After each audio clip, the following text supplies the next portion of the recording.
فضل موهبة أياكس أمستردام الصاعدة ياسر عيساتي الانضمام للمنتخب المغربي لأقل من 17 سنة بعدما وضعه المدرب سعيد شيبة في لائحة الفريق الوطني في تيانا التي ستخوض هذا الشهر 3 وديات. ولم يرضخ ياسر عيساتي صاحب 16 سنة الذي يشغل مركز ظهير أيسر في صفوف أياكس لأقل من 18 سنة لضغوط الجامعة الهولندية، مفضلا اختيار المغرب بلده الأصلي على هولندا التي نشأ وترعرع فيها. ويعتبر عيساتي من المواهب التي يريد المدرب شيبة الوقوف عند مؤهلاتها الفنية والبدنية في إطار سعي لإيجاد توليفة التي سيعتمد عليها في مونديال إندونيسيا.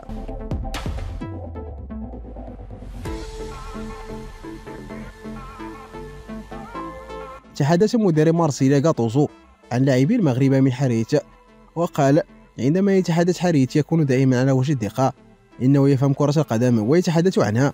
إذا استطاع التحسن في جانب الدفاع في وسط الملعب سيكون لاعبا مؤثرا، إنه شخص أحبه كثيرا. وكان نادي مارسيليا قد تعاقد مؤخرا مع المدرب الإيطالي غاتوزو بعد سلسلة من النتائج السلبية مع المدرب السابق.